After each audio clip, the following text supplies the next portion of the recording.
It's a good thing light's less filling. John, the last player's approaching the tee. And when it goes to 100, you sell. I won't be long, girls. Hold my calls, will you? It hit the weather vane. It's in the drain. Here it comes out. It's going on the green. It's going in the hole. Like beer from Miller. Everything you always wanted in a beer, and less. This open ought to be closed. Hey, Rodney, I got you now. Oh, this is really no respect. I can't win in my own game. Yes, you can. Did you hear something? Only you can hear me, Rodney. Then help me out. Every move I make, they stop me. I think I'm winning, I end up a loser. Play the 7. The 7? Hey, let's get out of here. This guy's nuts. He's talking to the box. Oh, they walked out of me. Who cares? And I'll play with you. Look at this. I walked out of myself. Rodney Dangerfield's No Respect, the zany new numbers game from Milton Bradley. Boy, do I have a surprise for you.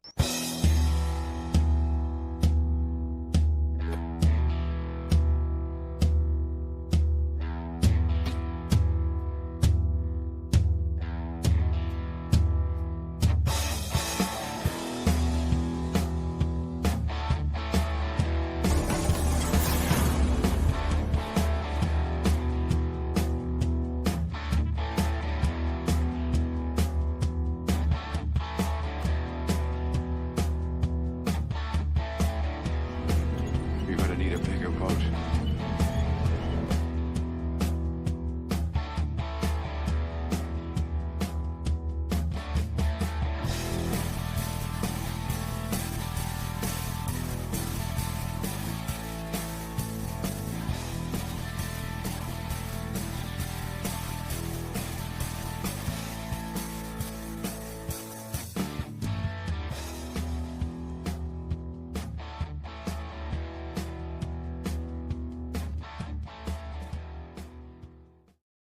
Greetings and salutations, everyone. Hope everybody's doing all right out there. We are experiencing some fun weather down here in Florida, so bear with me if I'm in and out at times. But we are here. We are ready to talk hard. Talk Hard Tuesdays. It's ready to go rock and rolling with a great. That's as I told my wife. Since we're going to go talk some Rodney Dangerfield.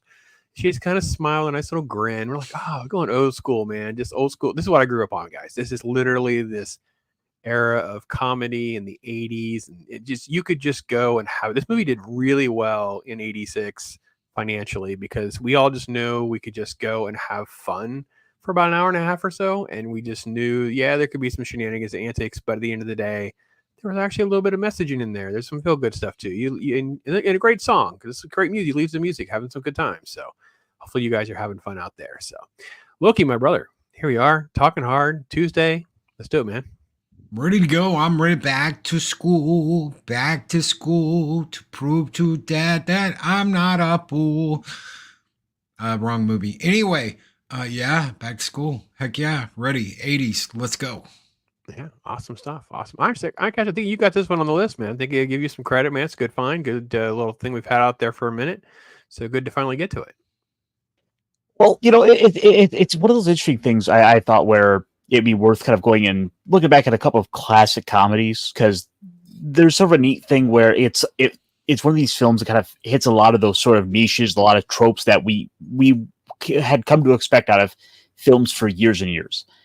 And plus, come on, we'll show a little love and respect for one of the comedy legends.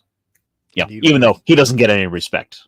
Indeed, we will. And SQUEEKA, we know, look, well, close to home as a teacher, being out there working in schools and things like that. It's got to be kind of a fun little film to give you at least a little chuckle every now and again. Oh, it was really funny. I hadn't seen it before, of course. I think that's par for the course, I think, with all these movies. But it was a different type of comedy. And I remember Rodney Dangerfield from back in the day. I didn't see a lot of his movies, but I'd forgotten how simple some of the comedy was. There was a lot of like just little gags, and I just, compared to Dodgeball, it was yeah, it was cute. It was really cute. Definitely a much sweeter, subdued film compared to the antics of Rip Torn and Dodgeball, for sure. I wish I was here for that one because I had so much to say about that movie. Yeah, we will have to do I'll do something with you, a special dodgeball. We'll have to do that again. So, If you the can thing dodge about- a wrench, you can make the stream. Yeah, that's true. Ironcaster. So I got to say one thing. I just don't want to forget certain things, especially if I glitch out because of the weather. I have mad respect for Dangerfield, who really didn't explode on the street. He got his Grammy Award with his comedy CD and stuff. This didn't happen until his 50s, his late 50s, actually.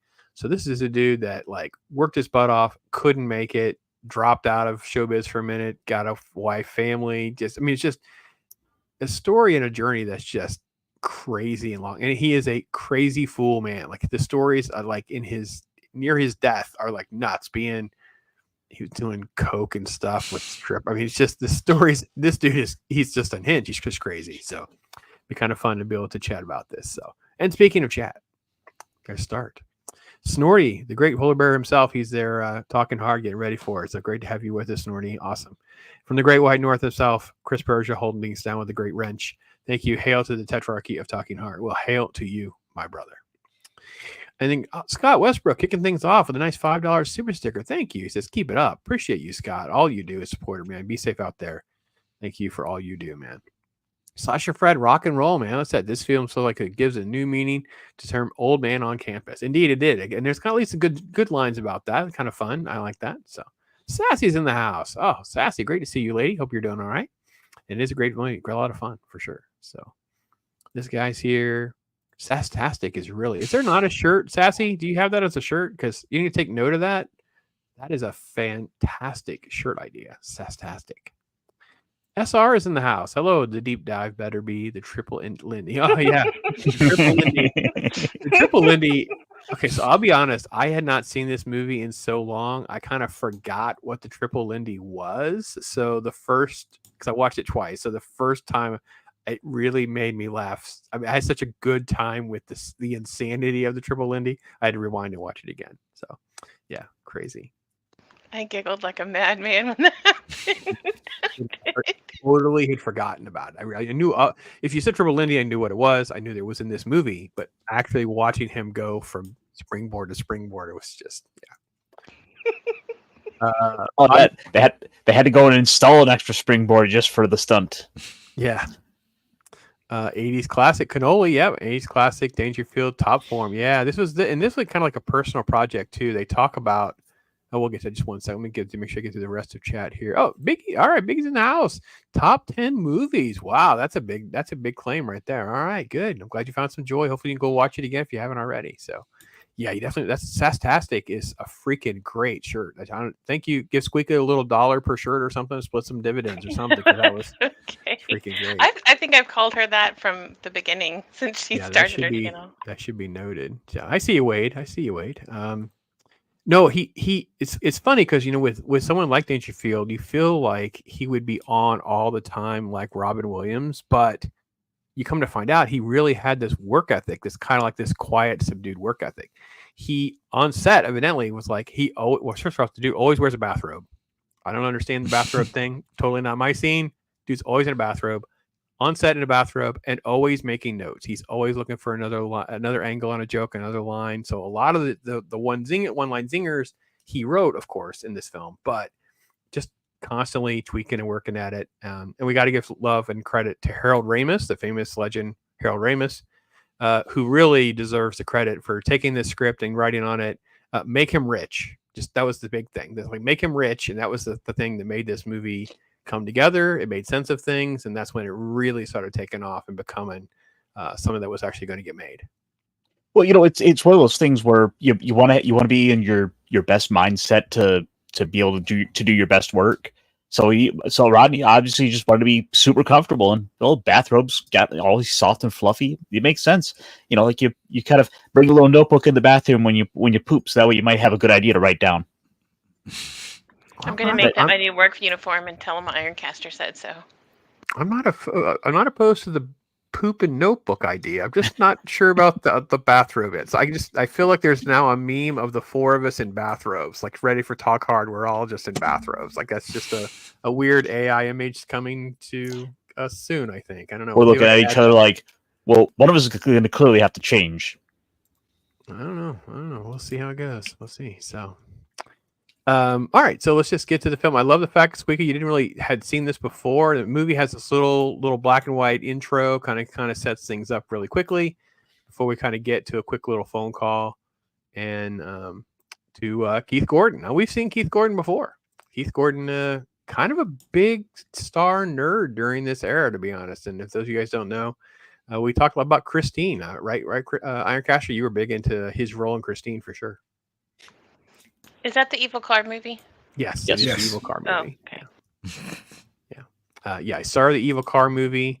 He kind of left acting after a while and just kind of went into directing. So he's kind of behind the camera now and has been for years. So, and basically kind of plays kind of a similar character as the Evil Car movie in a lot of ways. So I don't know. What do you think, Loki? How's Keith Gordon go for the uber nerd of the 80s for you, my friend? Oh yeah, definitely up there. He's in a couple movies, and obviously we did Christine, and he's great in Christine. He did perfect. He did a perfect job in that. You catch him in a lot of these 80 movies. Don't catch him in much after that, but yeah, he's a 80s guy, definitely. I mean, I want to bring this up real quick. He kind of looks like he could be Loki's stunt double these days. He's got a little Loki stunt double. He's got like something you would believe he could be Loki's like. Let's see if we can get this.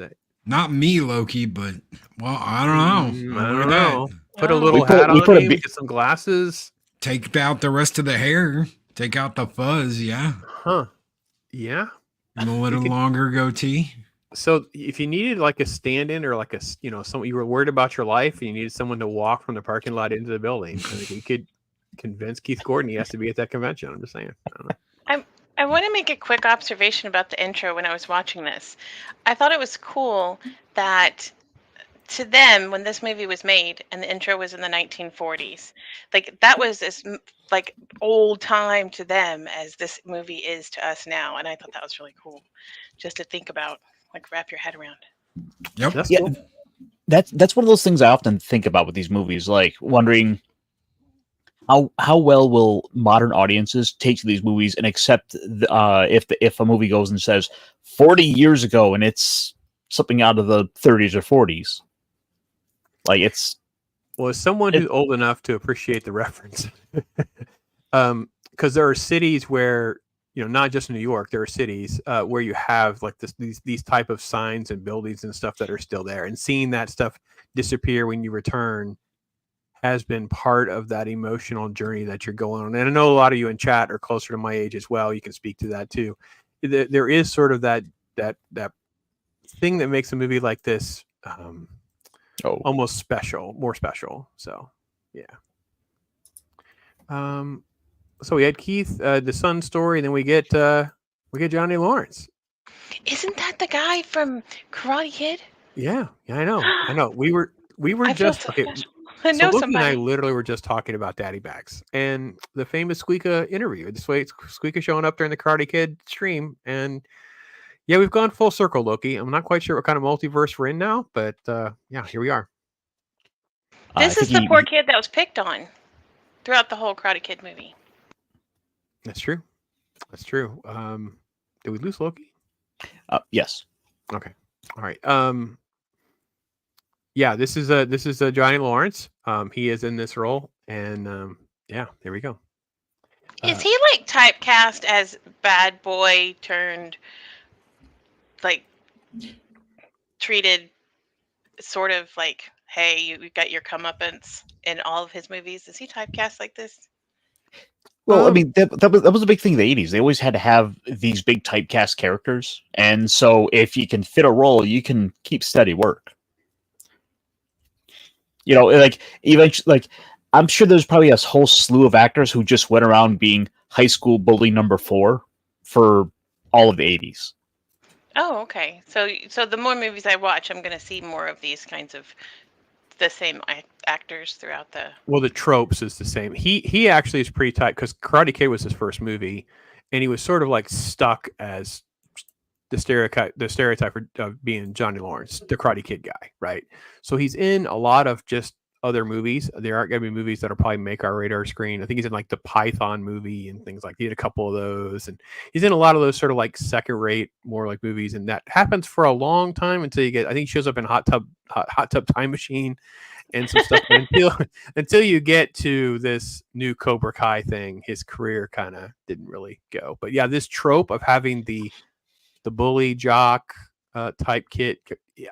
Yeah, that was kind of a thing in the 80s for sure. And more so than high school and college. I went through college, never had any of this. I know I didn't have any of this type of cliques or hierarchy really. So I can't totally give life experience to that, but yeah, it's okay. So let's check in on chat. Let's see here. We had music video that Rodney did. Yeah, rapping Rodney. Yeah. So I was going to add that commercial. There's actually a commercial too, as well, Slasher Fred, with he did like a promotion with a rapper on the hats, selling hats. But I was worried about the music getting copyright struck because they have music on lockdown for sure. Of course, Snorty can do a triple Dundee. I mean that we knew that. I mean that was actually we meant all of us humans, Snorty, just so we're clear. So yeah, we can just work out the contract, work out the agreement, like an little handshake. They figure that out. So okay. There's a little bit of pushback on the bathrobe. We're not quite sure about the bathrobe, so just so you guys know. Well, I didn't say you wear it while you poop. That's why you hang it up on the door. Yeah. Dangerfield box set's almost single universe. Son at the school when he gets the golf course and caddy. Yeah. There's a shot of him playing golf in this movie, which is from Caddyshack. So. Oh, and then when he passes on, he becomes Satan in hell in Little Nicky. Could be. We have to throw Easy Money in there. There's some others, so yeah. I definitely want to see more Dangerfield movies after this, just to kind of get a feel for the guy. Caddyshack is probably the biggest one. I mean, he's not the only star in this. He's actually just the other guy in that one. But that was a massive. This dude is can be in a feature film. He also did an animated film called Rover Dangerfield, where he's a talking dog. Yeah, that's just awesome. He's sort of like the rip-off. This is a good call, Slusher. I have this written down to take a note of. So the Hanna-Barbera, there's a cartoon called Jabberjaw, the giant talking shark. And it's basically a Rodney Dangerfield voice.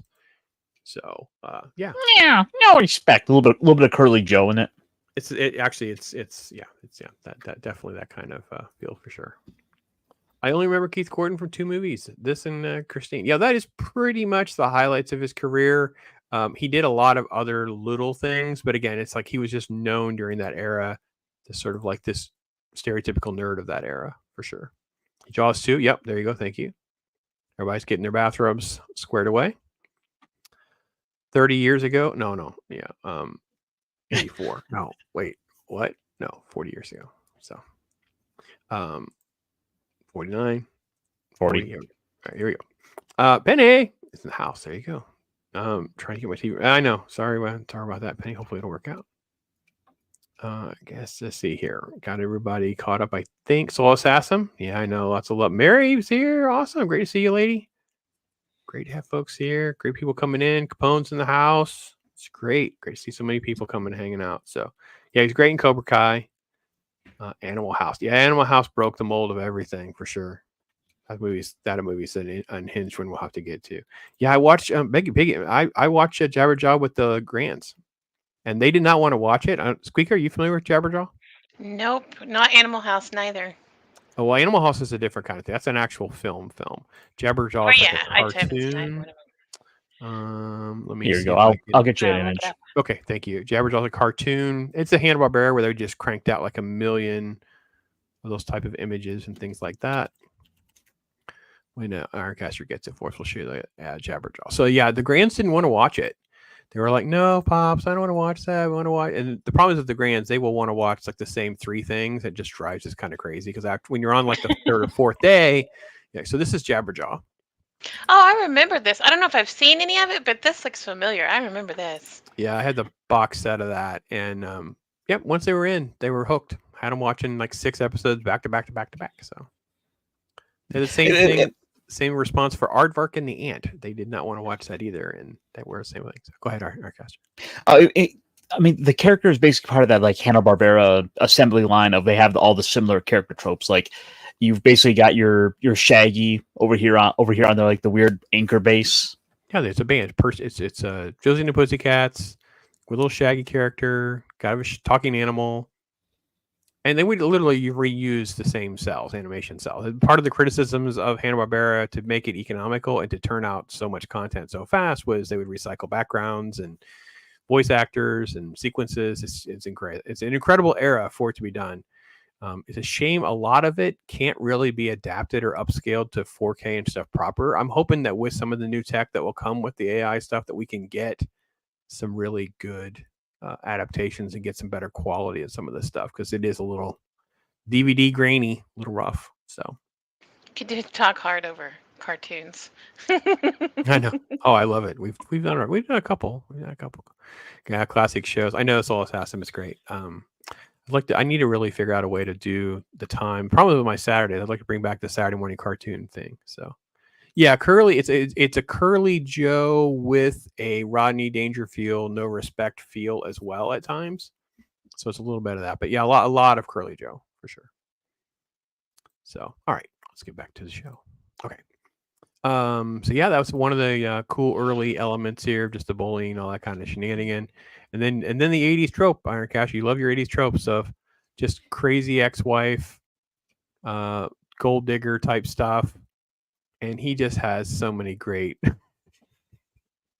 Oh my gosh, there's so many great lines about sex and innuendo and stuff like that. It's just crazy. I love how nonchalant his character is. Like he's kind of like a whatever kind of guy, and she, like when she presents the divorce and he's like, okay, yeah, and she's like, I'm gonna take some of it, and he goes, oh well, what about this or this? Like he's got his ducks in a row, but you wouldn't assume that by some of the things he does, the way he acts, or it's really neat to just see the serious side of him come out every now and then. Well, and she catches him off guard. He catches her off guard, right? Because he already had divorce papers in his pocket. He already had Polaroids right here. He's like, "Here's you with Greg out by the pool, and here's you with the. I don't even know what's happening in this one." And yeah, it's part of his comedic actions, and it's fantastic. It's like, where'd the midget go in this one? He's just, it's so, yeah. I know. So I saw DJ Ronnie G came in the house. You guys are chatting to see all out there. Thank you so much for being with us. So yeah, we get through all that before it kind of falls apart. He decides he's going to show up and see his son. Oh, boob shot. And then RDJ's in the house. Now, SQUEEKA, there's no way you knew you were going to get a crazy RDJ. No, I was so shocked. I was like, wait, is that who I think it is? I had to go look him up just to make sure I wasn't like associating him with another actor I didn't know from back in the day that looked like him. I was like, that's Iron Man. I know, because I only know the new RDJ. Like, yeah. So this is the nerdy geeky gets picked on RDJ, and then in Weird Science, he's the reverse. He's the bully. So he's in Weird Science too. I'll watch that one. Yeah. I think we've got it on the list to get to down the road. Yeah, I do. I don't know when it's the anniversary year for Weird Science, because that would probably be the thing for where we're at on 85. So that should be next year. Yeah. But I feel like his character evolved too. Like as he got to know, Mr. Melon, Thornton, I think was his name. Thornton's character. Like I feel like Rodney's character evolved too. They both evolved together, right? Because in the beginning, they're like picking at each other. Like, is that your hair? Yeah. So yo, whatever, old man. And then by the end, he's like, I kind of like you. I kind of like you too. And I'm like, okay, this is really kind of cool. Again, a theme that you'll find around here, SQUEEKA. I can't believe that movies like this have story arcs that I can't get out of TV shows that have, 13 episodes. You know what I mean? I get the forgettable RDJ character has a story arc, and yet I can't get that out of TV and entertainment these days. So, yeah, very young Soul Assassin. Yeah, he is. He's a youngin' at this point in his career for sure. Who'd have thought this trope of like the college kids dyeing their hair funny colors and quoting Karl Marx and all this would just be one of these truisms that just never quite went away, and it feels in a way relatable and relevant even today.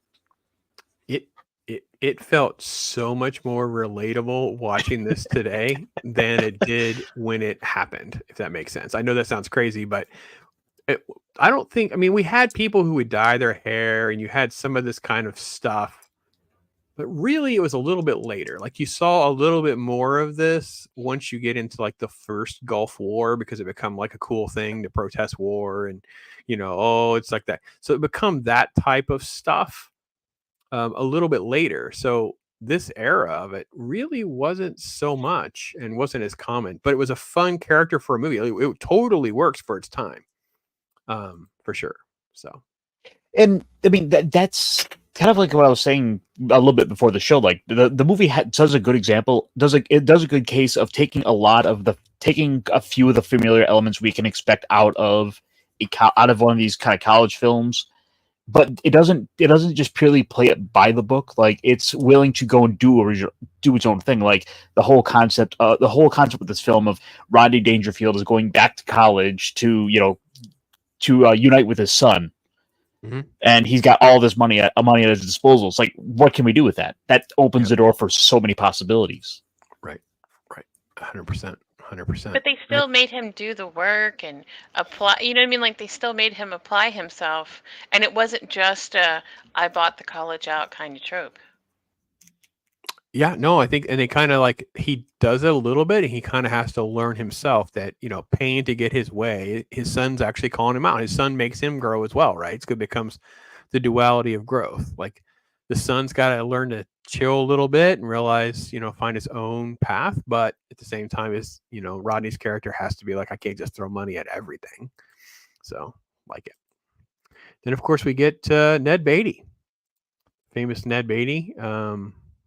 I guess another great character actor that's been in a million things, and gets just to kind of have a great time on set. I'm sure just going to show up and be kind of like the lovable dopey Dean. And I love the gag. Like this is the kind of thing that I think there's one moment with RDJ's character, right? About his name is Dean Martin.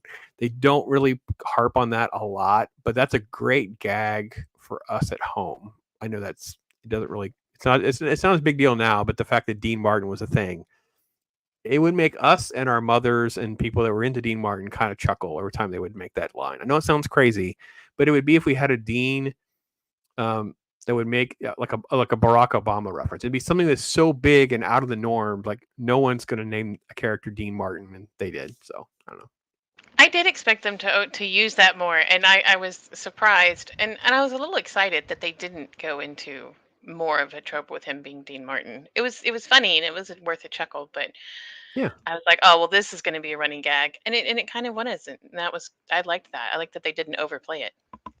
Yeah, there's a couple good running gags that they're able to take advantage of, but the thing is, they got so many jokes and Rodney Dangerfield doing so many one-liners that there's some elements they just couldn't find the time to make those running gags for. They had to kind of keep this thing nice and tight to be able to get those runtimes going in the theaters. Tight like a bathrobe. It is. It's tight like the knot. So, but I think it works really well, like you said, SQUEEKA, because I think it's a way of having the running gags and the jokes without becoming like zany or silly. Like it just becomes like a little sigh, a little chuckle, rather than being like the big gag or something, right? So, Soul Assassin. I had friends dye their hair and be rebellious, stand out, went to school in the 2000s. A little bit different now. Yeah, I was more into. So for us, I think the punk music era would be a bigger symbol of that type of dyeing of the hair and the rebellion thing, which is like the mohawks and the multicolors and punk music and that kind of thing. You see that in a lot of movies and 80s tropes and that stuff, but not really RDJ's angle. It was a little weird, a little different, but same year as Critters, the late M. Well, yeah, we'll get to him. Yeah, he's another great underrated actor for sure. Let's see. Lots of hellos. Just saw Ned in the Life movie a few days ago. Wondered where I saw him before. Yeah, well, he's been in a lot of stuff. I mean, obviously the Ned Beatty resume is long. He was around for a long time, did a lot of stuff, and I don't know, just a lot of guys. I mean, obviously Superman. He did Superman movies. He's got voice work he's done in Rango and Toy Story franchise. He's got a little bit part in one of those. I think it's a third one. He's in Rudy. He's just, and he seems like just, I don't even know anything about this guy in real life, to be honest. That's also a pleasant thing for me whenever I don't know things about them. So, many characters take themselves seriously. They're respectable. Yeah. Oh, yeah. We're gonna get to Edie. We got it. Edie comes along later. I love the fact that Edie's in this as well.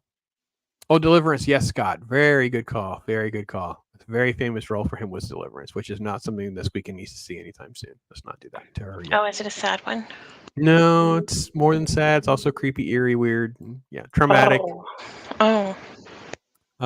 We didn't get a good shot. We'll get a good shot of him in a minute. So this is Dangerfield trying to figure out his angle to get there. He comes in. I never ever experienced. Did you guys, anyone out there, ever experience this type of chaos for registering for classes in college? I don't know if anyone's. I mean, there was chaos for ad drop and stuff, but not like this is nuts. This is this weird open enrollment thing. I never experienced anything like that before. This was really kind of odd for me. I don't remember everything being like that before. No, it was never like that for me. The bookstores were like that, but not. Yeah, getting books. This was a pretty good depiction of books and chaos in books. Well, the most I ever had to deal with was just long lines for like helping in the financial department. That's always the part that was like that. True, any of the departments, right? If you had to do anything that involved, especially those first 2 weeks of school, yeah, long lines for that kind of stuff. So So with the scene here, in particular, I like how the son and Robert Downey Jr. are like, let's get the used books. They're gonna have all the stuff, all the important stuff highlighted. It's gonna make our job easier. Rodney Dangerfield throwing his money around is like, no, we'll get rid of those used books. Get these kids new books. Yeah. But I like how he said that though too, where he's like, yeah, but you're also going to have their mistakes and their thoughts may be the wrong thoughts. So I like how he presented an alternative idea to that, not just using his money, but to say, hey, think for it yourself. I mean, that's rich coming from the person who later in the movie did all the work. Other people did it for him. Yeah, he outsources it. Yeah, for sure. But I just thought that was amazing. It wasn't just a money issue with him. It was like, hey, I want to see your input. It is a little bit of good, inadvertent good parenting kind of hidden in the movie. Yeah, I'm not. I'm actually more like go for the notes, kids. Go for the notes. That's just me. First registration at So Miss was like this. Oh, that's cool. Maybe again, I was gonna like lean into maybe your freshman, like the first time ever registering, maybe. But yeah, cool. Yeah, we'll get to the teacher just 1 second. Trying to resell books at the end of the semester is a nightmare. They already had an excuse not to buy the books back. Well, yeah, because at the textbook industry, it's just that it's an industry. It's a bit of a scam, in my opinion. We'll derail the whole show if we start going down that rabbit hole. But here's the hot teacher that Stephen Ransom kind of liked. She doesn't do it for me, but I get it. I get people liked her. She's the original. She's the original Hot Lips Houlihan from MASH. So. Yeah, the original movie, not the actual show, the movie. So yeah, so she's been in a few things, been around a minute. Yeah, she's fine. I like her. Did I miss the? I got somehow. See, the problem is skipping around. It's a little hard sometimes to catch the shot of outside. Can't find the right frame with. We'll guess we'll get him next time. We get Polly holding up the sign. Oh yeah, that was awesome. Yeah, we'll get Polly. Him. I loved his little persona. He was so quiet, but yeah. I mean, he had these moments. I loved his character. Yeah, he's great. Then you get the English Brit guy. He's just the resident 80s, douchebag cliche trope. IRONCASTER, would that be the appropriate? Yeah, it's just the 80s douchebag guy, right? Well, I mean, he's basically the enlightened, sophisticated. College almost aristocrat is what he is, and whereas Rodney Dangerfield is this like guy who who didn't go to college, just kind of, and what made his money and his nose to the grindstone. So he's just this total opposite. They're both just these total opposites. He's he's enlightened, sophisticated, and Rodney Dangerfield is crass and crude. Mm-hmm. Well, it's also a good analogy for street smarts versus book smarts. Oh. I mean. Rodney, like Dangerfield, like he did it. He built himself from the ground up. I mean, we got glimpses into what the shop looked like when his dad ran it, and then you saw it evolve and where he is now. And he built this from the ground up. So he's got street smarts. And then there's this professor who, yeah, he's done all the books and read all of the finance manuals, but has he built a business? Does he really know? And Rodney's telling him real life experiences, like whether you like it or not, you do have to pay off some of the bureaucracy and inspectors, and like it was a neat analogy to that kind of, hey, people that think they know more than you just because they've read a book. That's a pretty totally good point. true. Very good point. And I think the irony is even if you want to take the bribery element out of the movie, actually a lot of what he's bringing up, the professor was not bringing up. Like you need permits and building issues, and you have this issue and that issue, and yeah, super good points. But yeah, the this type of trope, obviously you get this a little bit in Caddyshack with Judge Smales, the Ted Knight character, and other things like that. They like to put that up against someone like Rodney Dangerfield's character. So the dirt in his car was one of my favorite scenes. Yeah, I was not expecting that, but it was awesome.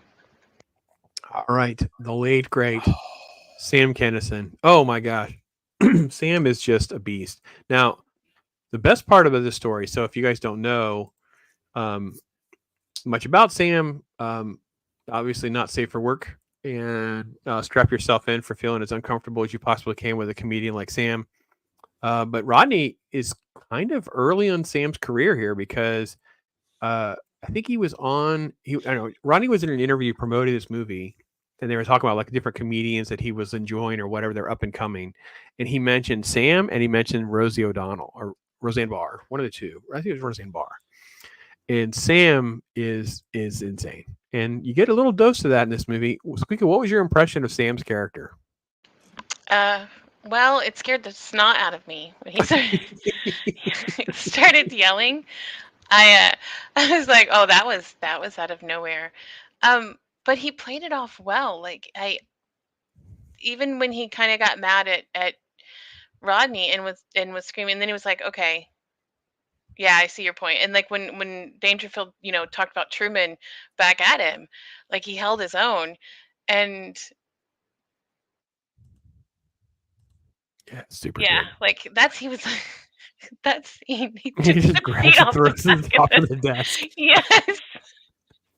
But he didn't do that all of the time. Like I said with the beginning of this movie, there's a lot of little running gags that they did like maybe once or twice, and then that's it. And it kind of left you waiting for the next time he did it. But he kind of calmed down a little, in my opinion. Right. Okay. Well, Maybe actually, with Rodney had that effect on all of them, kind of toned it down, the whole atmosphere. it's funny you mentioned Roseanne Barr there as well. Like Sam Kinison and Roseanne Barr, for example, were supposed to have been in some other work together. Like they were originally supposed to be Alan, Peg Bundy, and Married with Children. Okay. Interesting. But I think Sam, something had basically stopped Sam from being able to take the role. Oh, which Sam is a shame never because been PG enough for TV. Oh no! But just imagine him just letting loose like that in that entire show. The fantasy scene. He's totally got hot for teacher. Mm-hmm. Yeah, and this is like literally that sort of like sweet 80s romance type stuff that we were all spoon-fed movie after movie, whether they were young teenagers or later in life. This was the stuff that we were all spoon-fed, guys. I don't want to tell you. I like her in the hat. I do too. She wears a hat well. Don't like him in the hat. Then we got just more shenanigans with the whole diving backstory. Yeah, it's just great. Because it's just crazy. And then we get this guy. Now, I tell you what, this guy's another one of these actors that, how many people even know, right? Emmett Walsh has been in so many things. Every time my wife is watching, we watch Christmas with the Cranks. I think it's what it's called, right? Christmas with the Cranks. Anyway, and I'm always like down the rabbit hole with this guy because this guy's been everything from Blade Runner to Jerk. He was in that Critters movie that you guys mentioned earlier. He was in Fletch. He was in the Knives Out movie, Iron Giant. He was he's been in so many things for so long. Totally fun character and fun actor. He just passed away earlier this year, actually, a few months ago. So that's how I know so much, actually, to be honest. Don't keep that kind of stuff on top of my head. Yeah. Stereotype for a hot teacher never gets old. That's true. It's true. So yeah, the summer diving thing was an interesting angle before we get to a kind of what the party's going to be like. Then the love interest and shenanigans starts kind of playing out a little bit. What life's going to be like with him on campus? And he's a craze. He's supposed to be studying, and instead he's partying with the ladies. He's on the thing going to twist and shout. So if you thought Ferris Bueller did it first, sorry to tell you, it was actually this. So yeah. I always loved me some Twist and Shout. It was like one of our go-to movies back in that time frame for some reason. Yeah, it was a great little scene here where the bodyguard where Rodney's like writing checks. His mouth can't cash, but that's why he has someone along to. Right. Yeah. Right. He's hey, chill out for a minute, and he's got Polly with him. And there's Polly. Yay, Polly. So yeah, I'm actually not totally sure I get how he was able to get some of these actors. Like, he has so many that are in this movie, and it's like, how did he get so many great folks to come along with such a just such an odd or odd script or screenplay for something that was kind of not super high budget or anything like that, but Burt Young was the Rocky guy, man. It's Paulie. So yeah, I love that line with this guy. What did he say? When I get upset, or no, I don't get angry. I get upset. When I get upset, this guy get angry. That line that he said before he started fighting. Mm-hmm. Yep. Yeah, and then it starts a cliche 80s bar fight, and everybody feeling all drab and jury the next day. And again, it's taken a lot of those popular tropes of the college film. Mm-hmm. Right, Real Genius did it. Right, he had the chaos that breaks out, and then he shows up the next day. He's in like his sunglasses, like he's all hungover. What happened to you? It's like, we got in trouble. You didn't get in trouble, that kind of thing. So. And then the dean finds out, and they're going to be in trouble and get the blame for it, and then they got to come together to stop them from getting kicked out. Yep. So he gets to go, and he gets a little bit of a bonding time with a hot teacher, and going to go on a little date. And she's teaching about poetry, starting to realize some depth and interesting things here, and then the quick little, one night, I guess, that's all it took. They kind of blow off the British guy. She kind of plays both sides of this angle a little bit. I'm not quite sure how I felt about her. Like, she's a little slutty. I don't know. What do you guys think? I think she. Go ahead. Sorry. Oh, so she's kind of playing the field. She hasn't been necessarily locked down to anyone yet. I mean, listen to the way the one professor is talking. He talks about it as a very business. The business oriented thing. Like, let's discuss a merger. It's like, what do you mean? Are you talking marriage? Or are we talking like going steady and having some sort of committed relationship? Like, that's left pretty vague. Well, he sounds like a guy who's supposed to trying to play his character right. Like, he can only speak through business terms. Like, he's like almost like he's autistic or something, right? He's just this weird, quirky, odd dude. And at some point, I don't know. I don't want to say I feel bad for the British guy, but I'm like, wow, she didn't take long to open up for Rodney's character. It's like, all right. Well, I think it's a condition that a lot of women can find themselves in, where, she is older, obviously, and there's this guy that, he's made some advances, they've done some things, and she's later on in life, and so she's looking at things like, well, I guess this is it, he is at least an intellectual, and things are fine. And then Rodney comes along, and he makes her feel more excited and alive, and she's like, wait, there's other people out there, there's more that can be interested in me. It's eye-opening, especially the older you get, and I don't necessarily think she's like being foolsy or anything. She just kind of was pigeonholed herself. Well, okay, but the movie's got to go fast.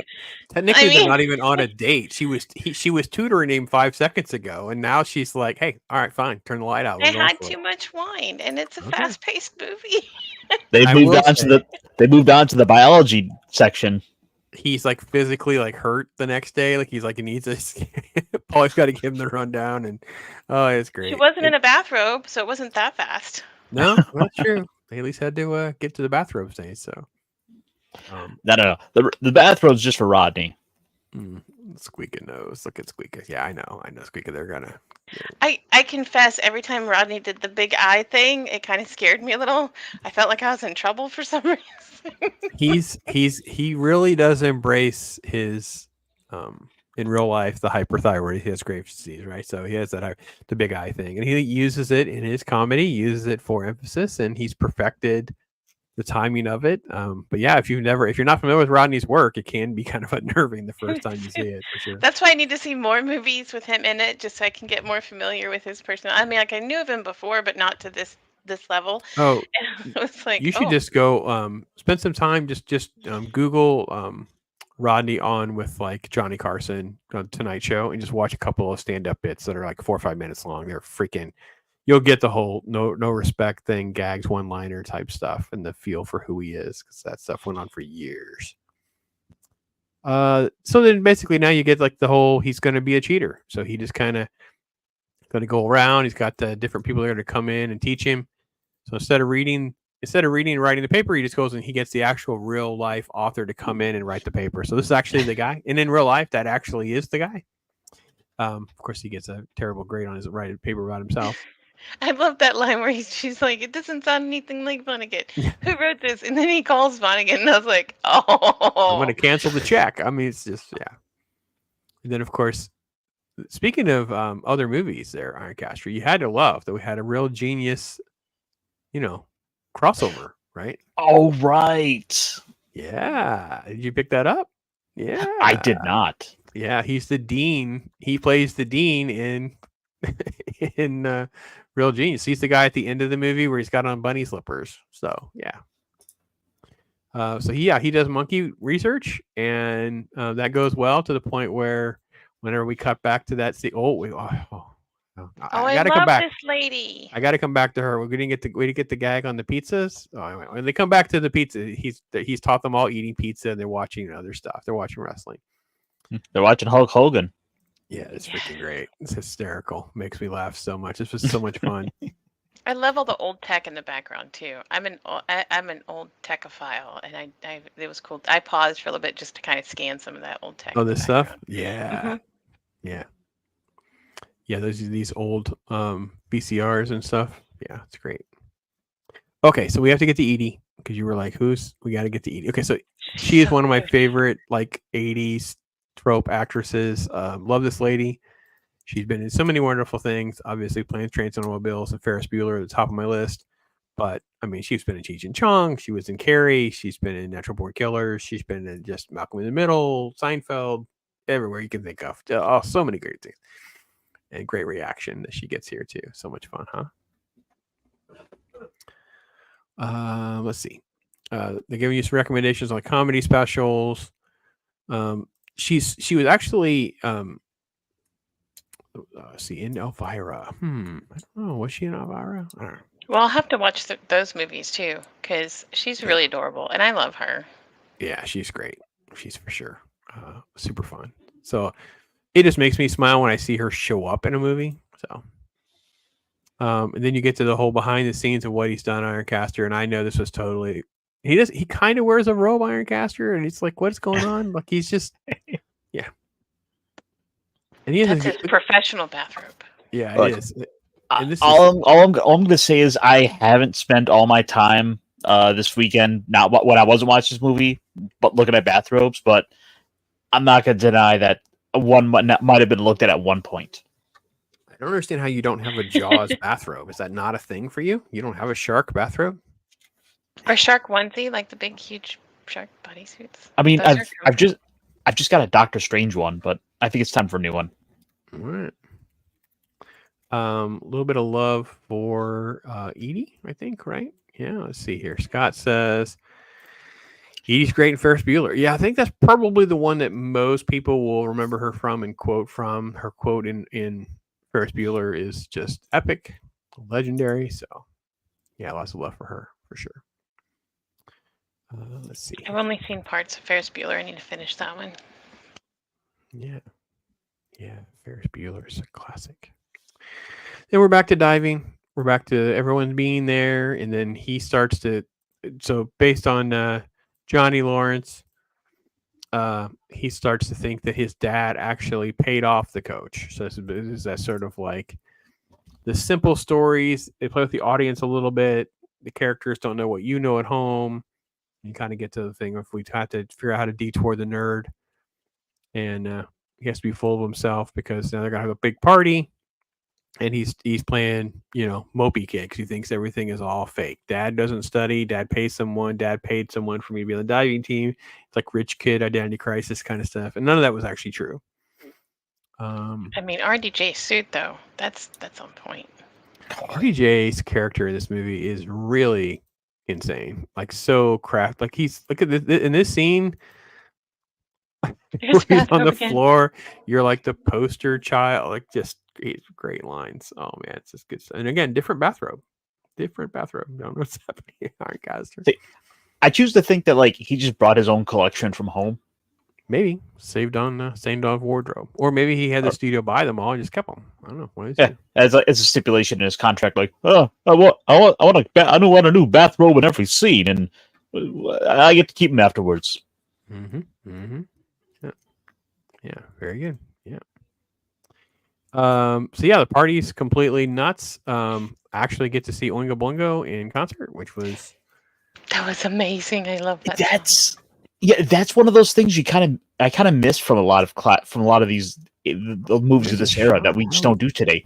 We don't see these like, kind of modern bands getting that sort of breakout little hits. It's like, unless basically you have like, I don't know, just one odd, famous person who's already prominent being there just for the marketing.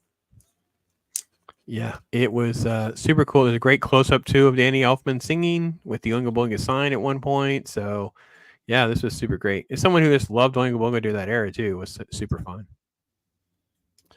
Rodney being Rodney. Rodney, so this is, again, 80s trope. We get another 80s trope, right? The guy that's trying to turn good is still not able to escape his vibe of being bad, and he's in the hot tub with multiple ladies.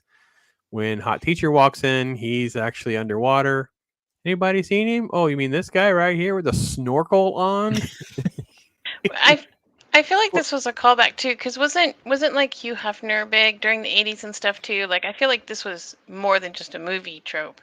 Like this was just like a bigger trope with this whole like bathrobe thing in the hot tub with the ladies. Yeah, hot tub with the ladies. Yeah, the older guy. Yeah, a little bit. I mean, definitely, it definitely fits this character that he's created, like this.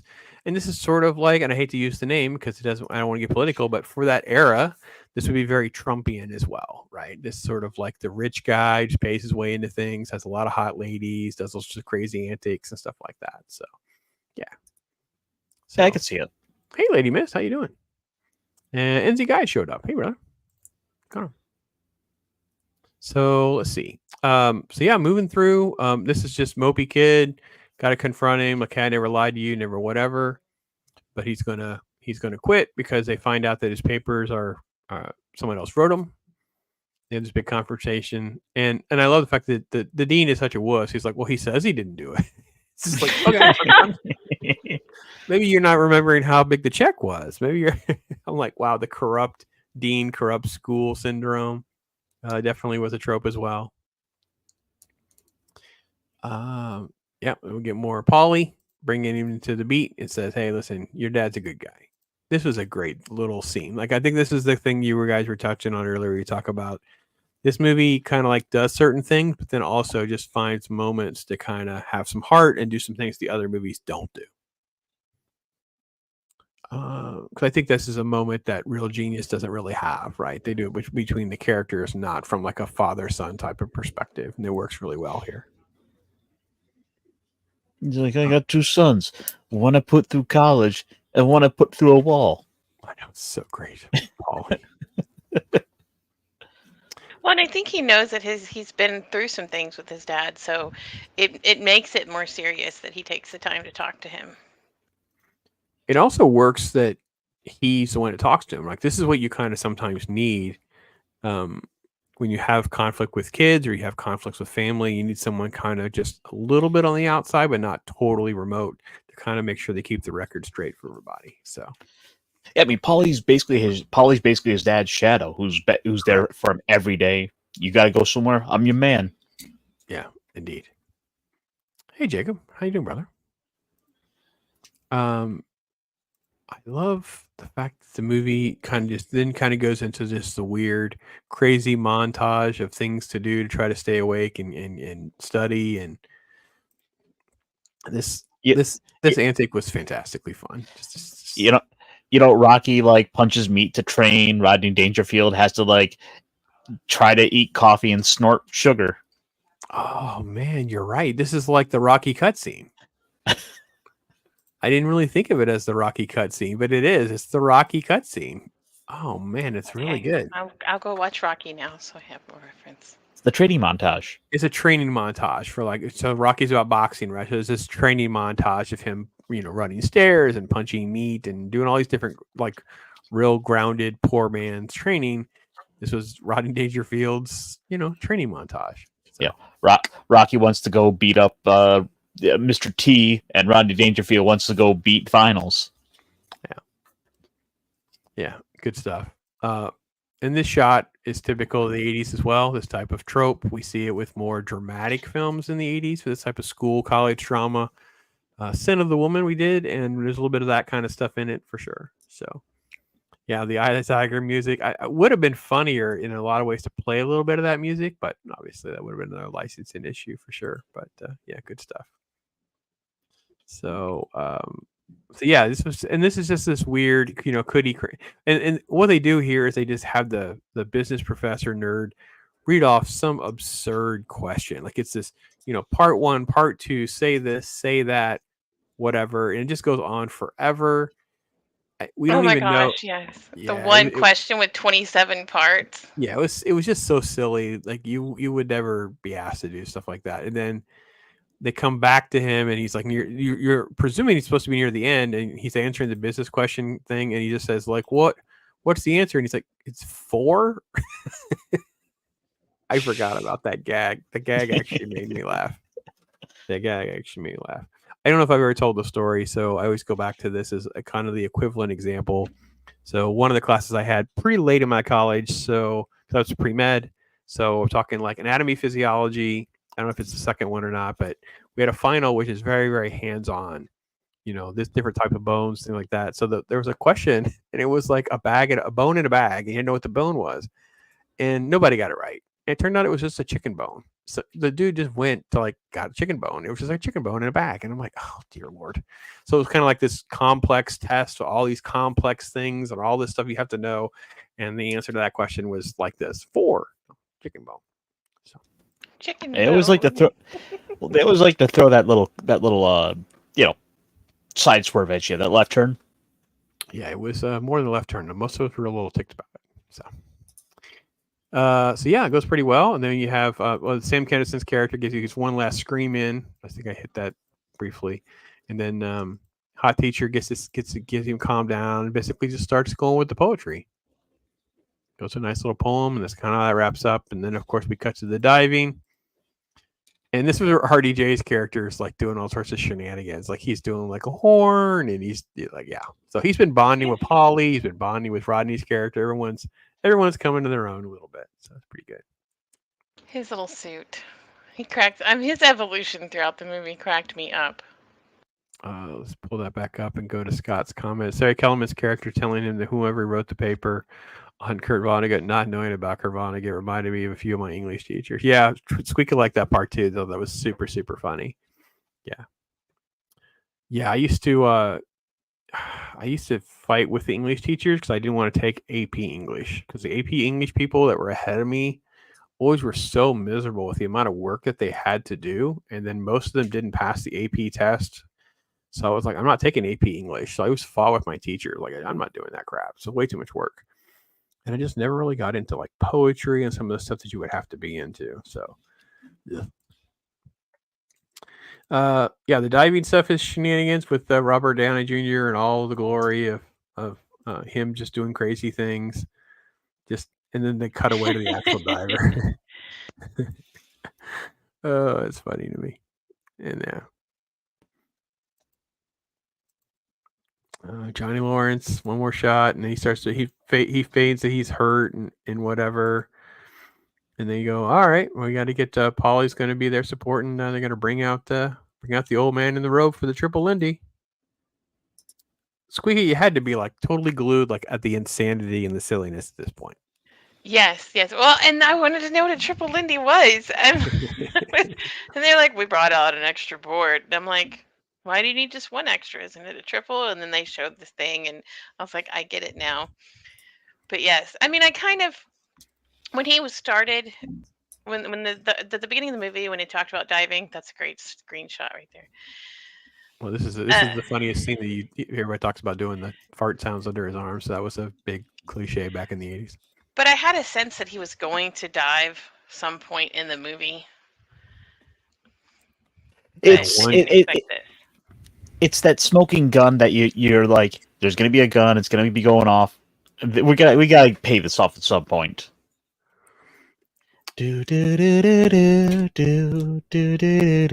little Chariots of Fire music going. Yeah, it's true. I will say, I have to admit, I totally forgot the absurdity of the triple Lindy.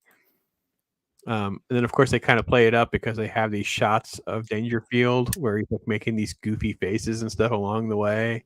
And you're like, what on earth is just the deal? So, yeah, very funny. I wonder if anybody ever tried to pull off a triple Lindy. It's got to be a YouTuber out there somewhere. Of course, he does. He passes school. We get to the graduation. Hot teacher's there. Everyone's there. So he has no speech whatsoever. He's like, yeah, don't do it. The world's tough out there, man. So go make clothes. DJ Ronnie G. I can do the fart sounds with my arms and my palms. There you go. Yeah. I have to have sweaty palms to be able to pull it off with my palms for sure. So, yeah. But all in all, I think it's and it kind of just goes right into the credits. I think with just one little, it has like one movie still. But I want to touch on one last thing real quick before we himself, Kurt Vonnegut. Yes, it does. Yeah, he totally plays himself. So, because I want to get to the shot here at the end with the still, because it says for Esther, or for Estelle. So Estelle is his lifelong agent who handles him. I don't know. She's probably way more than an agent. Booker, PR. Yeah. And she passed away during the filming of this. So I thought that was super, super sweet. And I remember looking it up at some point. I didn't double check it, but yeah, I kind of bumbled through that a little bit. But yeah, it was nice to see her mentioned. She was listed as a producer on the film, and they gave her a little special thank you and that kind of thing. Because I don't think we sometimes talk about the behind the scene elements for people of that era and generation too, where these folks were super important to their career, super important to getting gigs and setting things up. And of course, someone like him managing his life for him, probably, especially when he was on the road. So what were you going to say? I did find someone attempted on YouTube, and I'm going to mute it just because copyright music and to save the channel. But all right, let's see the triple. See, they're not staggered quite right, I don't think, but we'll see how it goes. But before we go, how successful do you guys think this is going to be?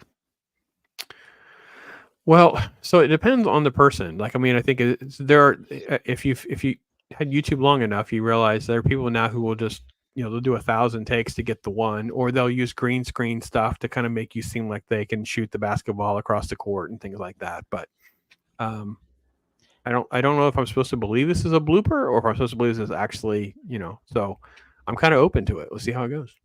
I don't think he's going to nail the cool facial expressions. Good point. No bathrobe, by the way. We didn't see the disrobing of the bathrobe. So already there's a demerit for that. So let's see how it goes.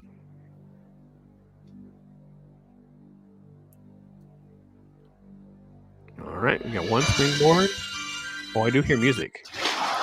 Hey, there was no real triple Lindy at all. It's just one. It was just one That's thing. not even a double Lindy. Yeah, he didn't even go to another springboard. Like, wait, yeah. Oh. That was a letdown. But I'm so sad. Yeah, DJ reminds you about the fart sounds with his hands. Very good. Yeah, negative 100. Yeah, we're taking bets. Yeah, I think the odds were way bigger than that. oh, he forgot the armpit farts.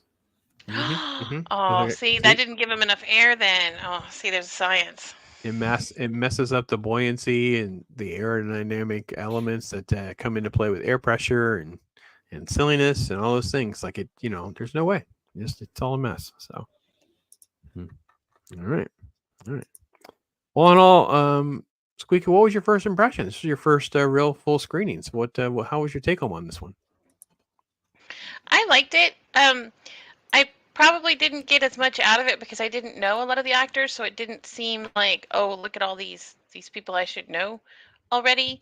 But I did. I mean, I thought it was cute. I did like the fact that they had a lot of comedy, but didn't keep repeating it and run on the same gag over and over, which I feel happens a lot in more recent comedies. It's like they have to make a joke, like beat a dead horse with it, and it's just not funny after the first couple of times. And I liked the personality. Well, and I liked seeing RDJ, but I liked the personalities of them and how there was a backstory and there was evolution for RDJ's character. I feel like even Polly grew a little bit. That's true, because they were closer at the end of the movie. There's a quick little shot where you see, he's so much more chill and cool with the kid. You know what I mean? Right. And I feel like it evolved in more ways than just a comedy, but I love Rodney Dangerfield, so I need to watch his movies because it was pretty funny. Yeah, I think that they just did a good job of hitting all these beats with all these different characters and making little elements that were kind of interesting about them all, that kind of thing. So, IRONCASTER, you were the one who put this on the radar screen for us. How was the take home for you? This was one of those movies I had seen, on occasion when it would air on TV. It's not something I had necessarily sought out, but I figured, hey, Rodney Dangerfield in college, it should make for a good movie just to kind of throw on and have a decent little kind of 80s comedy. I do think it largely, of all the college films of the era. So it doesn't truly stand out, except for the Triple Lindy. That's the real game changer here. That's true. Okay. All right. Triple Lindy is definitely special for that. I mean, it's all of these little coming of age and college and these type of films. They all have different positive and negatives for sure. This is clearly just sort of like a, Rodney Dangerfield vanity project for him. It's totally constructed around him and his character. Like I said, Harold Ramis, those are all the credit for giving that big spin of, what if he's an uber rich guy? He could just have these.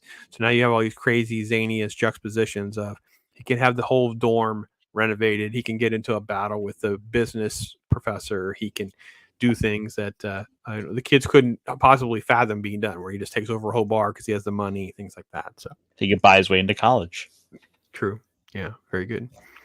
No, I will. And little gemstones, and like he still does things in a hard-working way.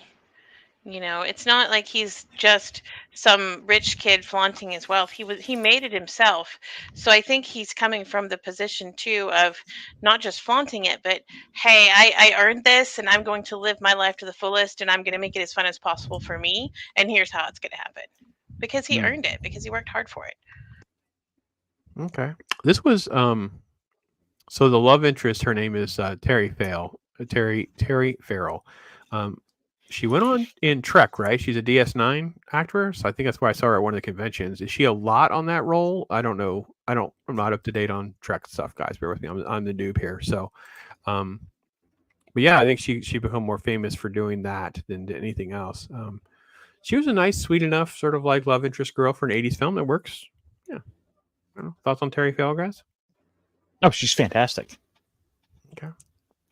I thought compared to the other characters, she was a little bland. That was the little guy's love interest, right? Right. Yeah. She's just at this point, she was sort of like the forgettable love interest. There wasn't anything particularly super special about her character for the film. Most people have a lot of affinity for her because she goes on to, like I said, Trek stardom of guys that didn't. No one in chat corrected me, so I assumed DS9. Yeah. Okay. Yeah. She was big in DS9. Thank you, Snorty. Yeah. Regular. Thank you, Scott. Yeah. Perfect. Yeah, the display of merit was obvious, and she was a bikini model, I think. Okay, fair enough. But I think you're right, Squeak. It did a lot of the nice things really well, and it's a nice, enjoyable film for the most part. Ironcastle, how would you score a movie like this? Because comedies are always fun because it's based a lot on rewatchability and how well that comedy holds up. Yeah, that is the challenge to it. There's sort of the question of how good is the overall story? How well does it stand out from the rest of the pack when it kind of falls into a sort of a set genre, which in this case is the college film. Like I said, this on its own, this isn't the funniest one. Like it has some good laughs in it, but it's not I would say not the top 5 for sort of those 80s college movies. I'd probably give it about a good 3 out of 5. I think it's worth seeing. It's a decent score. You could do better. You could do worse. Yeah. All right. Squeaky, you agree with that assessment? Yeah, for the most part. I mean, it is a tame comedy. Like I would rewatch it. It's not super explosive, but I feel like it also had a good storyline. Like it was wholesome. It wasn't just there to be funny. It was there to like the way that they evolved as dad and son, and like RDJ and Polly's character, even some of the professors. Like I feel like it was very wholesome as well as being funny. Okay. I'm with you guys. I find this movie sweet, probably sweeter than Real Genius. You know, definitely doesn't have sort of like the shenanigans and laughter and humor of, let's say, like the Dodgeball was last week, or like Animal House, which would be like the equivalent of this kind of movie on steroids, where this stuff is like totally insane and outlandish. This is obviously a lot more tame and a lot more focused on some sort of messaging and positive tropes and pro father son and pro little sweet little couple, and like you said, Lou and RDJ and a couple of, and I will admit I do enjoy revisiting a movie like this just for the mass amounts of performers that I've just grown to love in other ways, but not a rewatchability that I can give it to sort of boost. My leaning is probably just a little bit below you, Ironcaster, but I will say, and this is coming from me, so I'm sorry, folks. Maybe off brand, you'll have to unsub, I guess. I don't know what to tell you. I'm going to go 3 out of 5 because I do get like a free boob shot out of it. So I don't know what to say. I mean, I got to be honest. He does the gag by going back into the shower and go, "Yep, looks perfect to me." Like I'm like, wow, that is so 80s, like under the radar in a post PG-13 era. Like that was unheard of. Like this was unheard of now, and I was so shocked. I totally forgot, guy. Totally forgot that was there. Like, wow, okay. Yeah, it's fairly inoffensive. Like the worst that happens is like, oh, he goes and kind of peeps at the girl in the shower, and then the worst is also like he bribes the cops. Like, well, it's Sigma Moo, right? So it's yeah. So for all of us at home, like Revenge of the Nerds or other college type movies, we're all like, okay, Sigma Moo is obviously a sorority house. You can go and look at the place and tell it's a sorority house. And then I totally forgot we actually got boobs in it. I'm like, wow, crap, holy cow, that actually happened. And then it's not played for anything really sick and twisted, even though it's like this old guy. And I don't know, I felt like this was the kind of element of the college stuff that is done. It was done well, and somehow it was able to stay wholesome, which is what SQUEEKA was hitting the nail on the head with. It was because it somehow stays to be a sweet little movie, even though he's kind of a pig in the hot tub and whatever. We're not really surprised by the behavior, but he's like, no, I don't really want to be that guy. I don't think there's a scene where he's really like at her feet, either like apologizing, take me back, I really love you kind of thing. It was just more like, yeah, I kind of like you, I kind of thing. So yeah.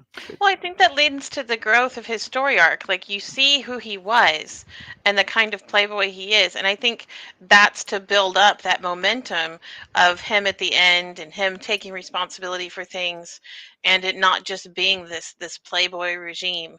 So I feel like it had a place to be there. And that was his own kind of brand of comedy too, like especially when he opens it a second time.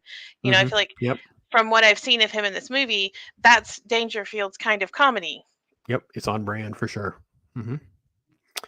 Yeah, we touched on this briefly, like that real businessman putting the academic in its place. Totally snorty. Works for us too. Was great. Love your jag there. I love it. Perfect, DJ Ronnie G. Definitely good for you. The story is actually a story compared. Oh, Ghost. That movie does not exist. I have no idea what that is. What is that nonsense? It's an alternate universe. No, but you're right. But your point is well taken. There's actually a story. 2016 one? It doesn't exist. Don't even worry about it. It's a remake with all women as Ghostbusters. The only thing that anyone, I think there was like some weird footage from a movie that never saw the light of day where Chris Hemsworth dances. Yeah, I should do a video just on how great Chris Hemsworth is, because he's the only one who actually performs in that movie. So, Austin Powers does it, or at least tries to do it. Actually stays a little odder and offbeat because of the character. I don't feel like that was as much Mike Myers and Mike Myers playing a character. This is just Rodney Dangerfield showing up a little bit. So, but you're right, he doesn't sleep with the drunk girl, and so again, that was the kind of the thing back then where they would try to at least have some of those elements. In this movie, I will say, Aaron, you're right. It was probably a lot more wholesome and sweeter than I kind of even remembered. I enjoyed that element a lot more than I thought I would. I don't know. I never had negative thoughts. I was like, oh, yeah, cool. Let's put that on the list. I don't have my problem watching that movie. I can't remember the last time I've seen that movie. But that's kind of the problem, is it's not outlandish enough for me to want to watch it regularly. But I'm not opposed to rewatching it. So, yeah, I think it was for me, it was about maybe 15 years ago was the last time I saw it, and it just kind of dawned in my head, like, hey, Rodney Dangerfield's a good actor. What's a film of his that I could recommend? Back to School. Yeah. So that was definitely a good one. So I'm glad we got that one done. It was good and fun. It's been fun. So, well, guys, we've zipped through a couple comedies. We're going to be rolling now back into kind of like more of what the brand is. Like, if someone had to describe Talk Hard, if I had AI describe Talk Hard, it would probably lean more into sci-fi movies and action movies and things of that nature. We do love our dose of some comedy, especially comedies that are usually more inappropriate than this one. We usually try to lean more into comedies that they don't make, hence the Dodgeballs. Like, Dodgeball's got to be offensive to a lot of folks these days. You mean that Triple Lindy wasn't action enough for you? Well, I gotta be honest. I love the Triple Lindy. I have to be honest. I rewound it, and then when I watched it the second time today, I was like, "This is so silly." I loved it. But yeah, no, it's enough. No, I get it. But we're gonna do Terminator next week. We'll have Troy Pacelli join us for an anniversary, because again, it's 40 years of Terminator, guys. 40 years, and I'm so excited. I saw that movie for the first time like last November. Man. Oh. That movie is so good, and this is the reason the movie is so good is it comes from that era where filmmakers didn't have money and studios and all this stuff, meddling in their business. He didn't even have permits to film some of those shots in the city. Like, those were just like guerrilla filmmaking scenes. So, yeah, Schwarzenegger. Just the fact that we still have Terminator. I mean, I know we haven't had great Terminator, but it still just sort of exists. You could just say Terminator. People know what you're talking about. So. So we're doing 40 years, still tribute to Terminator. Then I believe it's a SQUEEKA favorite, right? Kung Fu Hustle will be the week after that. And I have to admit, I may have had this mixed up with something else. I may not have seen Kung Fu Hustle. I'm a little. It's probably yeah. It's possibly, you might be mixing it up with Kung Pao Enter the Fist. Yeah. That, I think, is actually what happened 100%. So I don't think I've ever seen Kung Fu Hustle, because by now I've prepped for that movie, and I have it earmarked to watch it because I have it in my watch list. I have a rolling watch list of everything. So it's in that queue. So I probably will watch it sooner than later, just because I need to know if I've seen it before. I will say at the very least about it, just to try to give you the quick sell. It is a live action Kung Fu Looney Tunes movie. It's amazing. That's what it is. It's amazing. Yeah. All right. No, I'm good. I'm excited about that. I am. I love when there's things that I haven't seen. So that's definitely the one for this month. Will be that one for sure. I'm leaning towards. I don't think I've ever seen it. I don't know why I haven't seen it. I love Kung Fu movies. So I love martial arts. Then we close out September with just a gem. Something that's very dear to my heart, Pulp Fiction. Zach's will be with us, and Pulp Fiction is a gem for me. I'm totally biased. I totally I'm not trying to tout that I was ever going to be a Tarantino, but literally that type of storytelling, the non-linear storytelling, was how I wrote a couple of stories myself. So I really, really bonded to what he accomplished in that film. I love that movie so much. I've met Tarantino. Oh, You met Tarantino? Okay. Yes, I have. How did you guard your feet? I guess I didn't like him. He was such an annoying guy. He is obnoxious, so he talked to me through the whole movie, and he wasn't supposed to. I didn't even know who he was. I was like, "Why are you talking to me, Josh?" I'm trying. Okay, I'm confused. So wait, he sat next to you in a movie? Yes. I was watching. We were at the Alamo, and they were watching doing some special. They do this with a couple of movies. Like Bruce Campbell will come in and watch. Oh my gosh, I just named the blank. Ash. What's the name of the movie with Ash? Oh, Army of Darkness. Army of Darkness. Thank you. Evil Dead. But Bruce Campbell will come in. Tarantino comes in. There's actors that will come in and watch movies at the Alamo with fans and stuff. So my friend had gotten tickets and was like, "Oh, you've never seen Reservoir Dogs? We're gonna go watch this. Tarantino's gonna be there." And I'm like, "Oh, okay, whatever." I didn't know who he was. So we're sitting there, and this guy sits next to me, and is like, "Oh, how do you feel about this movie?" And I was like, "I don't know who you are, but okay, it's Austin. We all talk to each other. Why not?" I was like, "Oh, I've never seen it before." And he goes, "Oh, that's interesting." And I'm like, "Okay, cool." And I thought that was it. And then things would happen, and he would like, "What do you think of the scene? Is this scene too dark?" I'm like, "Who are you? What? I'm trying to do it." Like, that is so funny because I'm a massive Tarantino nerd. So for him, he would have been shocked to know that someone who has never seen his first film, Reservoir Dogs is his first film, that someone who's never seen his first film will go to see it at Alamo, which is sort of like a actors and directors go there to see it with fans kind of experience. So that would be, how do I explain it? It's like, you were like the shiny penny, man. You were like, at that point, he's like, had to be obsessed with you. Like, what did you think of this? He was. And it's the Alamo. You're not supposed to talk in the Alamo. They kick you out for that. That's like a big slogan. Kicking him out. And I was like, why are they letting this person talk to me? Yeah. And then I was talking to my friend, and I was like, Gus was like, "Oh my God, you sat next to Tarantino." And I was like, that guy? He talked to me the whole time. He is, he's quite like obnoxious like that. So anyway, yeah. He was funny. Even though he was obnoxious, he was kind of funny. I think he's incredibly funny. Everybody talks about the feet because there's a lot of feet fetish type stuff in his movies, a lot of feet shots. I actually find it very distracting now because now I see that and I'm like, oh God, another foot shot for it. So maybe he was too distracted by the fact I'd never seen it before to check out my feet. Didn't make it that far. Oh, Nerdporio's in the house. Professor Thornton falls for Dr. Dinner where no man has gone before. Hey, Pops. Yeah, okay. Oh, yeah, the Star Trek. Yeah. That's for sure. Yeah. Okay. This is Tarantino, I assume. So I'm at a Scream Awards after party. Okay. Very cool. What if the good, bad, the ugly went wrong? Dead Reservoir Dogs. Yeah, a little bit of that. It was a great movie. I loved it. Yeah, he kind of got lucky into that film and then has this crazy indie film. So again, Tarantino had no schooling whatsoever. Studio sent him to like a little school. And then even then there was all this fight. So there's books, there's behind the scene books. This is a book I found I'm very early, moment it published kind of thing. Big studio fight because he like filmed the scene. There's a hallway shot where he lays the camera on the floor. So imagine Hollywood people.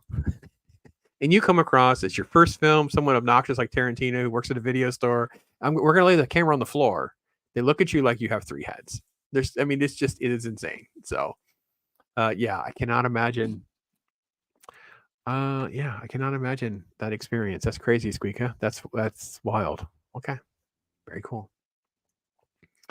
There we go. So Rodney Dangerfield night. We did it. I told my wife, so we're gonna have to figure out how to work in something else, Rodney. But I don't know. Nothing. She didn't want to watch Caddyshack, so I'm not quite sure what she's gonna be up for. So I have too many other things to watch. So we'll see. But you could always go Easy Money. Yeah, that's kind of what I told her too. She just kind of looked at me with that meh. She didn't even say anything. She just kind of gave me that meh look that she has, where she's like, "It's a no," But she had already given me a no, so it's almost like she doesn't know if she has 2 to play. She figures she might as well. Easy Money is probably preferred over Caddyshack, but not really either one. So I think she just kind of wants to move on and not tell me that, and I'll have to watch something on my own. That's usually the translation after 25 years of marriage. That's what all that means. So the body language gets picked up. Yeah. Oh yeah. I just know. I showed this, and we're at the point now too. Again, we turn this into marriage conversation for some reason, but there's a point now where it's like we each can just do our own thing next to each other, and it's okay. There's no like, well, I sat here with you, you didn't spend time with me, you didn't talk. I mean, it's just not like that anymore. You know what I mean? It's like, just please make sure you let me know to pause it is my only grievance. Like, if you're going to talk, that's fine. Just let me know if they're trying to watch something. But so, all right. So, Ironcaster, you're the one with the busy schedule around here. What's going on, this friend? Here in about an hour, I'll be back on my t-shirt for our little Tuesday with Geeks to kind of get into what's been going on in the world of some pop culture stuff. Like, there was this big $100 million+ game that got shut down after about a week. So I assume we'll be talking about that tonight. And then Friday I'll be on with 32 Flavors of Nick Weiser for Clobby's Comic Shop, as a named after our late great friend Clobberin' Times, where this week we are getting into the Mark Millar comic book Huck, which is sort of a take on the Superman character. Yeah, Huck's kind of interesting elements. Monday nights is always I'll be on my channel for the Mech Pit chat to talk about all just for a little bit more of a positive stream to talk about some stuff in the world of Super Sentai, Tokusatsu, your Power Rangers, Kamen Rider, etc., and maybe other fun stuff. Maybe we'll talk about some D&D one of these nights. Yeah, it's funny because we were going to watch something last night, and I had the earbuds turned off because we were going to watch something together, and at that time your show was queued up to play next, and it goes, and you just hear silence, and you hear it blaring, "Hey, I'm Ironcaster, and it's Mech Time." I'm like, oh my gosh, that's not. She's like, "What on earth?" And I'm like, "Yeah, it's Ironcaster. I got to support my brother. It's just I haven't got through the whole show yet." So that's for later. She's all, yeah, that's good stuff, man. Good stuff. But no, this week we sat down and talked about the latest episode, or the latest series of Kamen Rider, which has just premiered, and it's kind of off to a good start. Because it'll take a while before that comes out, internationally, but so far it's like one good thing to look forward to. Very cool. Very cool. SQUEEKA, I hope you have a good week this week. You gonna do anything else here on the tubes? Probably not. I sometimes hang out on Loki's channel on Friday nights, and sometimes hang out with Snowdub on Saturdays. But this is my birthday weekend, so I'm probably gonna just, be all wild and crazy and throw a college party and wear caveman suits. Get a robe. No bathrobe. Get a robe. Just Get a make bathrobe. triple Lindy references to your daughter and just see what she does to figure out what that is. I'm getting triple Lindy off of a thing and video it for you. That's what I'll do. Oh, I expect that in my feed. There you go. Yes, and make sure you guys check out Loki. Loki had to dip away here. I check him out every morning. He'll be YouTube talk tomorrow morning, so make sure you check that out. Our brother for sure. So, So, and hail to Chris Persia. Thank you for everything you do, brother. Appreciate that. Dropping links, hanging out with us, doing our thing, man. We appreciate you a lot. You Thanks, are so Mr. special to Persia. us. I'm up to 81 subs. I'm like, I should probably do something, but I don't. Oh, no. We should do something. I'll do something with you. We should do something. It'd be kind of fun. I joked that if I got to 100, I was going to do something, but I'm not. Probably not. It's fun. That'd be fun. I'll do a 1-second clip. Hi, guys, it's me, and that's it. You say that, but I have a friend, and again, I don't even know how to get his link handy here. It's somebody that I know from just personally, and just encourage them to do their own channel. And they just do like a walk around theme park kind of thing, do shorts and whatever. And they did a little 10 seconds. It popped up on my thing on Sunday, I think it was. And it's like, thank you all. We got the 500 subs or whatever. And it was just like a little 10-second. They just used a graphic that popped up, and it was like, oh, that's super smart, super sweet, because they're not really techie. They don't really know what they're doing. They're just doing their thing. Like they take people on a journey around Florida with different things that they do, theme parks and stuff. So I think it's super cool. And all bets are off, man. I'm always about doing whatever you want to do. If you don't want to do it, SQUEEKA, don't do it. If you do, Got your back. We'll be happy to help. I have been thinking about Florida a lot these days. I go and hang out with my friends, and we're playing Pandemic Legacy right now. And Jacksonville is one of the cities that we're constantly trying to save. So it makes me giggle. You're gonna I'm save like, oh, Jacksonville? yes, we have to save Jacksonville all the time. It's You always have in to? trouble. Yeah. I mean, Well, it's bad for us if the city dies. I mean, there's other cities in Florida I think I'd rather save. I mean, if you want to vote, well, just like you guys know. I mean, let Jacksonville go, and I mean, I'm close well, enough. no. that I should be They safe, they but pick like major cities on. It's like a map of the world, but there's only major cities highlighted, and it just happens to be Jacksonville. I huh. think probably because it's coastal. Like it's Jacksonville. There's a There's Navy base there. That would, I mean, other than the Navy base maybe. being there, I don't know what else there is there to save. But Well, I otherwise- think But it's like just, none of it's a big enough Texas is size. there.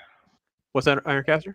It's just a big enough size that it gets picked up. Like you're not going to get every little podunk town, but you're going to make sure that you see Lansing. You're going to make sure that you see Chicago on a map. Mm-hmm. Yeah, I think Chicago's Orlando would there. have made sense. Denver's Orlando there. or Tampa would have made sense. Jacksonville seems kind of weird, but well, folks, hopefully you guys had a good time hanging out. Get you to watch, put on a bathrobe and watch some Rodney Dangerfield for sure. So, Squeak, I'm glad you had fun time watching it. It's good. It's always good. And Ironcaster, thank you for putting it on the radar screen. We appreciate you, man. Yes, thank you, Lancaster. It's amazing. L- It's awesome. Let it be known that I can pick a good movie on occasion. It is But- true. Reset the clock. We'll see how it goes next time. I have been on a bit of a good streak with that lately. So True. He's got the one coming up in October. So the Vampire D. Vampire Hunters? D, I love that. Yeah, I think Vampire D is your pick as well. So you don't get any other picks till at least November. Well, we're well into November before another one makes the radar screen. What's that? Oh my I got the Blu-ray. gosh. I'm so okay. excited. Gonna have a watch party. That's what we need. Oh yeah. Oh, I think we should. I'm down. All right, and that's October. And I have not seen it, so I'll be the noob in that environment for sure. So, but folks, listen. Be careful out there. Be blessed. Talk hard. See you next week for some Terminator talk. You guys enjoy everything, and take care.